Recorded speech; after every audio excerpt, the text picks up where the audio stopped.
ನಮಸ್ಕಾರ ವೀಕ್ಷಕರೇ, ಶ್ರೀಗರಿ ವಾರ್ತೆಗರಿಗೆ ಸ್ವಾಗತ. ನಾನು ನಿಮ್ಮ ಗ್ರಹೇಶ್ವರ ಗಾರುಡಿಗೇಂದ್ರ.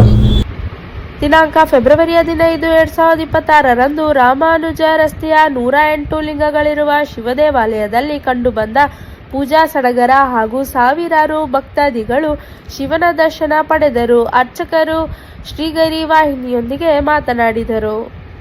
ಗುರುಭ್ಯೋ ನಮಃ. ಶ್ರೀ ಜಗದ್ಗುರು ನಾಗಲಿಂಗಸ್ವಾಮಿ ಮಠ ವತಿಯಿಂದ ನಡೆಯುತ್ತೆ 108 ಸಿದ್ಧಾಂತಿ ಸಿದ್ಧಲಿಂಗಸ್ವಾಮಿಗಳು, ಕೃಷ್ಣರಾಜ ಒಡೆಯರು, ಜಯಚಾಮರಾಜ ಒಡೆಯರ ಗುರುಗಳಾದಂಥ ಸಿದ್ಧಲಿಂಗ ಸ್ವಾಮಿಗಳು ಅವರ ನೆನಪಿಗಾಗಿ ಕಾಮಕಾಮೇಶ್ವರಿ ದೇವಸ್ಥಾನ ಮಾಡಿದಂಥ ಜಾಗ ಕೊಟ್ಟು 108 ಶಿವಲಿಂಗ ಮಾಡಿದ್ರು. 4 ವೇದ ಮತ್ತು ಯಜುರ್ವೇದ, ಋಗ್ವೇದ, ಅಥರ್ವವೇದ, ಸಾಮವೇದ ಸಕಲವು 108 ಶಿವಲಿಂಗ ಸಿದ್ಧಲಿಂಗ ಸ್ವಾಮಿಗಳ ಇದರಲ್ಲಿ ನಡೆಯಿತು. ಎಷ್ಟು ವರ್ಷ ನಡೆಯಿತು? 1947 ಸ್ಥಾಪನೆ ಆಗಿದ್ದು. ಜಯಚಾಮರಾಜ ಒಡೆಯರೇ ಸ್ಥಾಪನೆ ಮಾಡಿ. ಇವಾಗ ನಿನ್ನೆ ಎಲ್ಲ ಕಾರ್ಯಕ್ರಮ, ಸ್ವಚ್ಛ ಕಾರ್ಯಕ್ರಮ ನಡೀತು. ಇವತ್ತು ಎಲ್ಲ ಥರ ರುದ್ರಾಭಿಷೇಕ, ತೈಲಾಭಿಷೇಕ, ಎಲ್ಲ ಅಭಿಷೇಕ, ಎಲ್ಲ ಅರ್ಚನೆ, ಲಕ್ಷ ಅರ್ಚನೆ ನಡೆಯಿತು.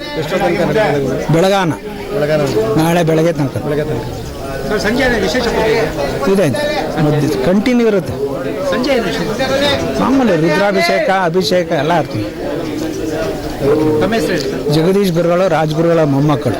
1947 ಇಲ್ಲ ಸ್ಥಾಪನೆ ಆಗಿ ನನಗೆ 65 ವರ್ಷ. ಓಕೆ.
ಮತ್ತೆ ಮುಂದಿನ ವಾರ್ತೆಗರಿಯಲ್ಲಿ ಭೇಟಿಯಾಗೋಣ. ಶ್ರೀಗರಿ, ನಿಮ್ಮ ಮನದಾಳದ ಗರಿ. ನಮಸ್ಕಾರ. ಶ್ರೀಗರಿ, ನಿಮ್ಮ ಮನದಾಳದ ಗರಿ. ಶ್ರೀಗರಿ, ನಿಮ್ಮ ಭಾವನೆಗಳ ಗರಿ. ಶ್ರೀಗರಿ, ನಾಡಿನ ಹೆಮ್ಮೆಯ ಗರಿ. ಮನೆ ಮನಗಳ ಗರಿದು ಶ್ರೀಗರಿ, ತನು ಮನ ಧನಗಳ ಗರಿದು ಶ್ರೀಗರಿ, ವಿಶ್ವದ ದೇಶದ ನಾಡಿನ ಗರಿದು ಶ್ರೀಗರಿ. ಶ್ರೀಗರಿ ಶ್ರೀಗರಿ ಶ್ರೀಗರಿ ಶ್ರೀಗರಿ ಶ್ರೀಗರಿ, ನಿಮ್ಮ ಮನದಾಳದ ಗರಿ.